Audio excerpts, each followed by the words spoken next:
Hey guys, good morning. So today we're going to talk about chapter 11 of Lord of the Flies. This is actually my favorite chapter in the book. It's also one of the shortest chapters in the book, but a lot happens in it. So the chapter is called Castle Rock, and so much happens in this chapter. So in our last chapter, Jack's tribe sneaks over to Ralph's camp, and in the middle of the night, they cause a big stir. Sorry, guys, the lights, always the lights. I'm so sorry. And they cause this big stir where they sneak into the tents and they start beating each other up. And Sam and Eric, they get in on the fight and they actually start beating Sam and Eric up. Sam starts beating Eric up, Eric starts beating Sam up. And they think that they're getting somewhere in this brawl, but they're not. They're just beating each other up. And the boys think that they're there for the conch, but they're not. They're there to steal Piggy's glasses so that they can start fire. And in the morning, they wake up and they realize what has happened. The conch is still there. However, Piggy's glasses are not. So in the morning, Ralph, in chapter 11 in the morning, Ralph, he decides to blow the conch, and they have an assembly, a meeting amongst themselves, whoever is remaining left. And it's Sam and Eric, Piggy, a couple of little boys, and Ralph, of course. And they decide what is it that they're going to do.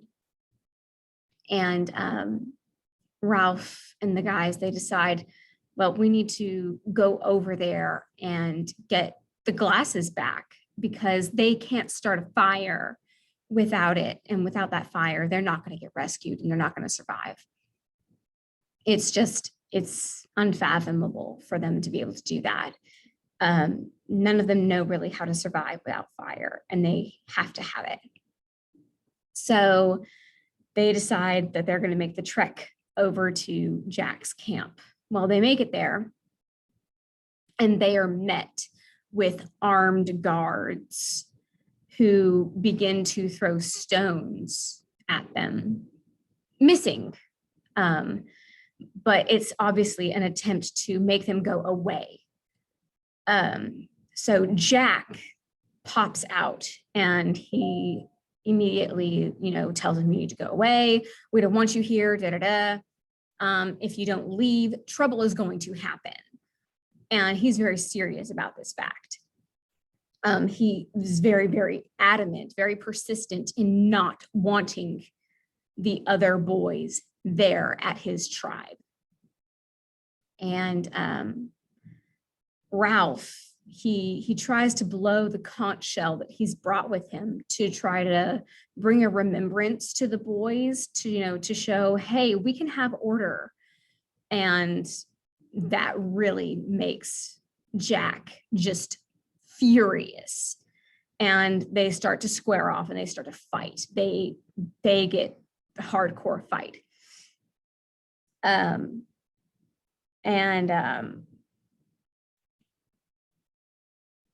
Ralph really kind of demands that Jack return Piggy's glasses. And he's like, bruh, I'm not going to do that. I took them fair and square. They're mine now. I don't really care that your little minion can't see because we're going to be using these from here on out. They're mine. And Ralph, he gets so upset with this. The hunters, they capture Sam and Eric and they start to torture them.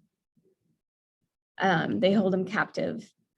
And Roger, who has become Jack's right-hand man, he's standing on a mountaintop above all of them and he's watching all of this go down.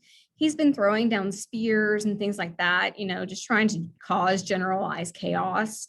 He decides that he gets it in his mind that he's gonna roll down a big boulder in the middle of Jack and Ralph fighting.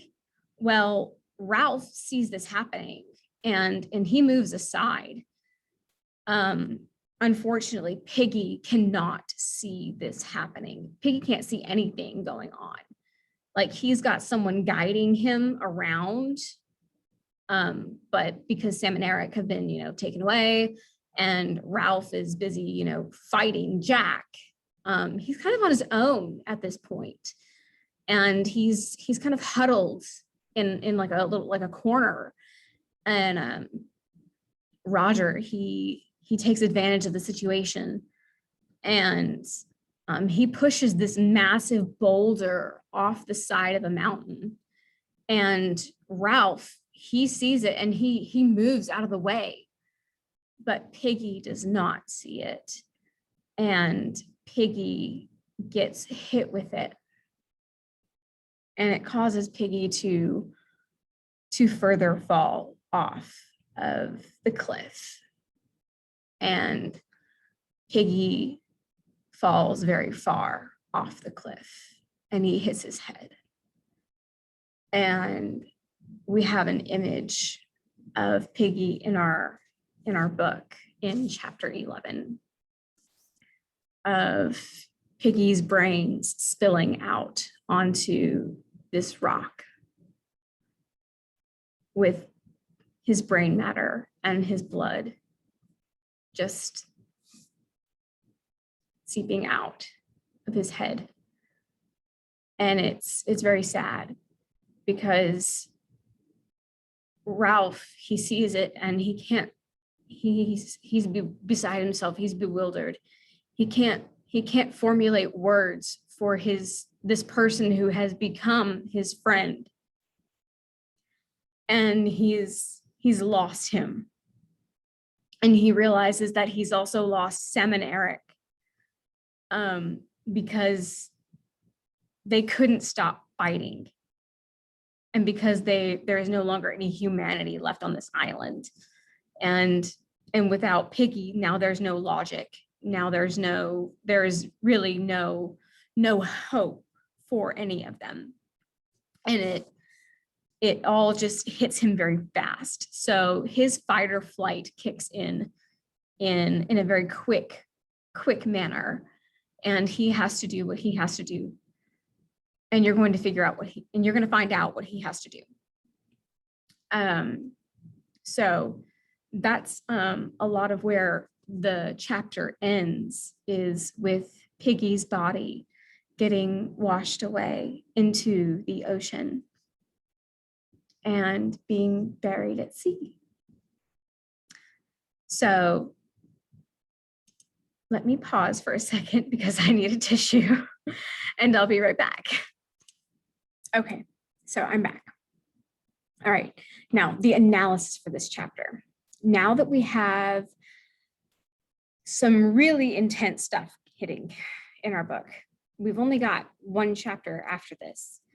And we've got some pretty important symbols in our novel that have been destroyed. We've got the pearlescent conch that's been destroyed when Roger pushes the boulder off of the mountainside. Piggy, when he's hit, he drops it and it crashes, it breaks. And then we also have the Lord of the Flies that's destroyed. Roger, he's the character who has the smallest amount of civilized impulse. Whereas we think it's Jack. No, it's definitely Roger. He's the one who is constantly trying to revisit and relive these pig hunts throughout the story. He's the one who's constantly trying to urge Jack into torturing little kids. He's the one who is our generalized psychopath, and he's the one who's also really trying to kill people. We think that it's Jack, but really it is Roger, and he is our one who is nutso.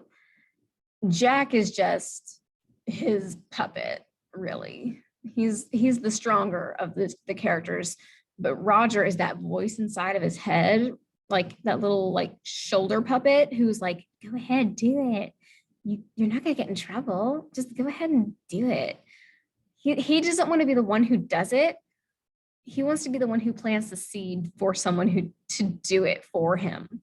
He's like that Charles Manson kind of character who has the bad idea, but he doesn't want to get in trouble for it. So he's going to send someone else to do it for him. Now, at the end of this chapter, Sam and Eric are taken captive. The twins are taken captive by Jack's tribe, and they are forced to submit into becoming part of the tribe. Otherwise, they're going to die. So that leaves one person left who is not part of Jack's tribe, and that's Ralph.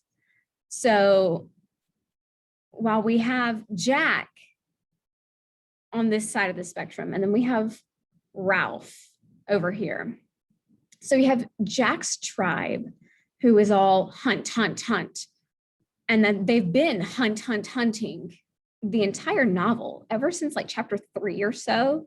And then we have Ralph over here who's like, we need to build shelter. We need to like gather food. We need to make a sustainable life source on this island because we don't know how long we're going to freaking be here.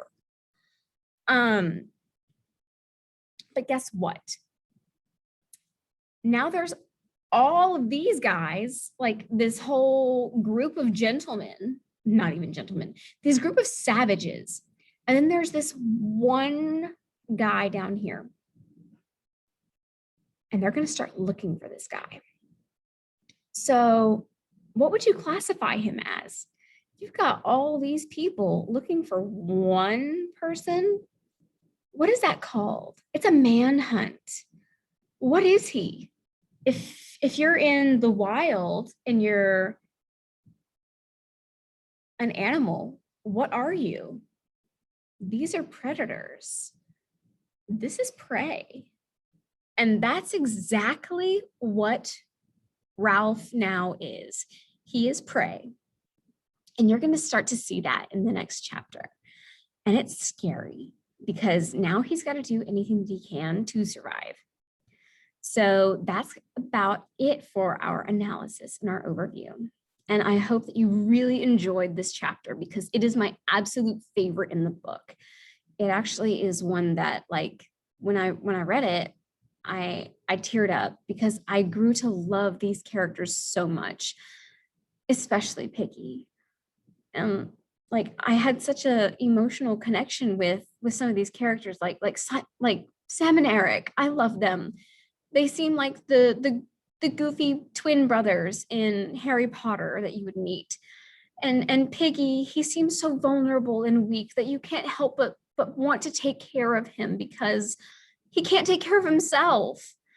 And Ralph, he seems like he's such a genuine character. Like he wants to do good, but he's so conflicted because, you know, he's a young boy and he wants to do what the cool kids are doing, but he also knows right from wrong. And then there's Jack, who I don't know if any of you guys have actually seen the TV show called Daria on MTV, but Jack is like Trent. And I had such a huge crush on the character named Trent when I was a kid, like a teenager. And he was just so cool and laid back. And like, so like I felt for him until he became a huge jerk. And I realized, oh my God, he's a jerk and he's mean and he kills people. And that's not cool because I didn't know what was coming in the book. I didn't know. But I really hope that you guys enjoyed this chapter and I really hope that you guys are enjoying this book journey with me. Let me know. There's going to be a vocabulary exercise today just to keep things easy and fresh. And, you know, because I'm still sick. I'm still recovering. I'm not sick. I'm not contagious. I'm just recovering and I'm old. I hope you guys have a good day, a good Friday. Make good choices. Be kind to one another. Don't be jerks like Jack. I mean it. Have a good day. I'll see y'all next week.